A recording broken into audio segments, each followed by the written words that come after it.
Hello, everybody. It's SLUSHIE, and today we're going to be reviewing Halloween H20.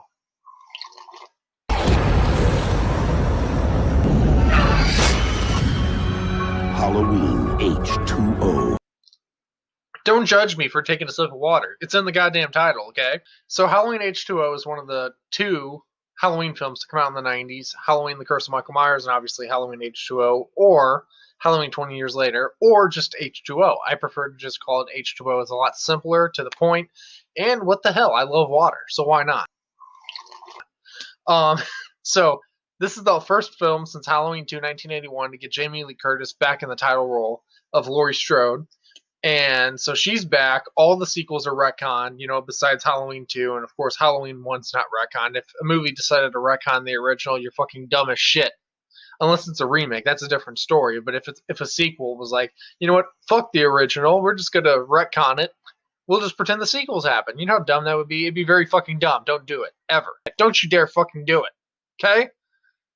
Anyways, so Halloween H20 brought back Laurie Strode, or Carrie Tate, and she's essentially Laurie Strode has disguised herself as the headmistress of this prestigious school, and so under the disguise of Carrie Tate, which of course it's Laurie Strode. We know it's Laurie Strode. The haircut doesn't fool anybody, okay? So there's a couple of stars in this movie. It doesn't help make the movie any better. Joseph Gordon-Levitt's in this movie. Josh Hartnett's in the movie. Of course, Jamie Lee Curtis is in the movie. That's all the stars I really know. But also at the time, Michelle Williams wasn't a big star, but she is now. Michelle Williams is in this. And as far as that's all the stars I'm aware of. Maybe there's someone in here that I'm missing or something. But yeah, so Halloween H20, made in 1998, I believe, is honestly a really cool movie. It's a return to form for the series. It's not based on brutal kills. There are a couple of really brutal kills in this movie, undeniably. Of course, there's a decent amount of bloody kills in this movie, but it's not like a gore fest. You know what I'm saying? It's like even the bloody kills, even the kills that are bloody that occur in this movie, it's not all about the kills, which I love. I love that it sort of went back to the original. It wasn't like all about kills, all about blood. Hell, I think there's only like 5 people that die in this movie, which is crazy. Compared to Halloween 2, 4, hell, even 3. Halloween 2, 3, 4, 5, and 6 all were filled with blood and gore and tons of fucking kills. But this one only manages to get about 5. I think that was my count, about 5 or 6, something like that. It was a small amount, barely more than the original, if not the same amount as the original. So I love that it was more about suspense and, her trying to overcome the trauma that happened to her in Halloween 1978, because, Halloween 2 takes place the same night as Halloween 1978 film. Even though it doesn't seem like it to me, it's still the same night as far as the storyline goes. So everything that happened that night has just traumatized her to all hell, and she's still dealing with the effects of it. Even all these years later, 20 years later, she's still dealing with the effects.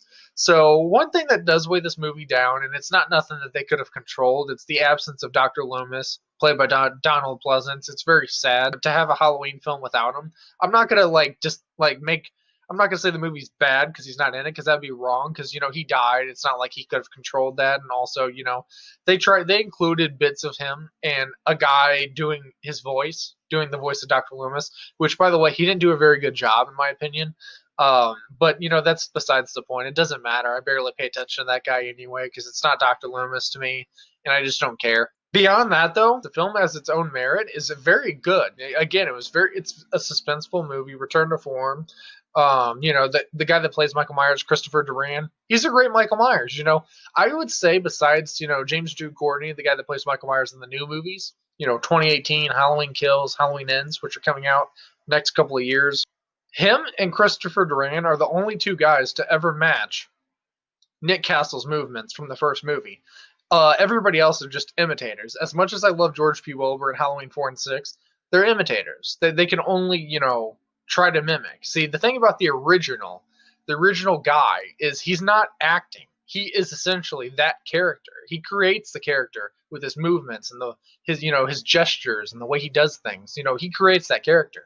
Whereas everybody else who plays the character after are just trying to imitate him or mimic him to try to recreate what he did. And I'd say out of everybody in the series, Christopher Duran and James Jude Courtney nailed it. Like, spot on. Christopher Durant, there's a couple of scenes where it looks like it's actually Nick Castle because of the way he moves. And it's just fantastic to see, after all these years of robotic movements. As much as I love Wilbur, and I do have a love for Shanks, and I don't really like Warlock, but pretty much after the first movie, everybody got robotic. And now we have, again, a return to form, a guy who walks like Michael Myers actually does. And so, yeah, I do really love that again, he has that iconic walk in this movie. And he's not super bulky, he's your average size guy. He doesn't look hulking, he's still threatening. The music in this film, let's talk about the music. If there's one thing in this movie I don't like, it's the music. I hate the fact that they use music and ripped off music from Scream. I just don't like that. I think it's like a cheap way out. You're just like, let's just throw this music in. There's a couple of musical notes in the movie that I actually really love, like whenever Michael steals the car, pulls away, and goes to find Laurie / Carrie Tate.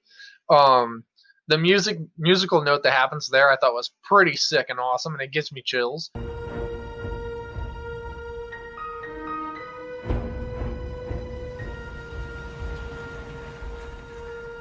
After that, though, it's like not very good. I just don't like it. At the end of the movie, whenever you finally get to hear the iconic Halloween music, it's awesome. I was like, where was that the whole movie? The movie could have been way better if it had that iconic music, or music that's at least close to the iconic music. But even still, even without that amazing music, it manages to be a very suspenseful, very exciting, thrilling Halloween film. And out of all of them, I'd say it's the closest to the original. The thing that also doesn't make sense about this movie is it retcons all the sequels besides 2, but yet he's not burned. His eyes are in perfect condition. There's even a shot where Carrie Tate or Laurie Strode knees him in the balls, and his eyes get all big, because he got kneed in the balls. It hurts like a motherfucker. And his eyes are fine. In Halloween 2, his eyes got shot out by the pistol. And yet, he's totally fine, not burnt whatsoever. His eyes are totally fine. I was just like, why didn't you just retcon back to the original? It would have made more sense. But nope. So this movie will always have a little bit of question marks for me, but at the same time, I could ignore it because it's a very good film. So yeah, what do I give Halloween H20 out of 10? I'm gonna have to go ahead and give Halloween H20 a solid.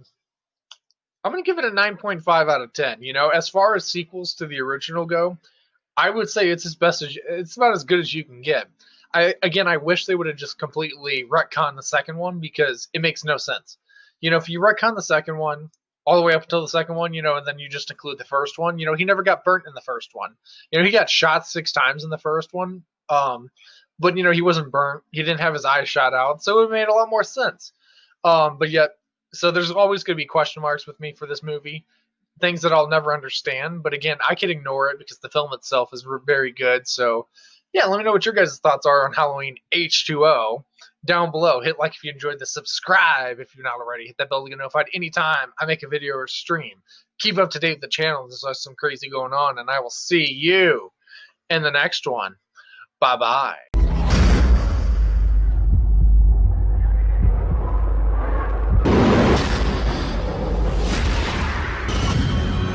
Halloween H20.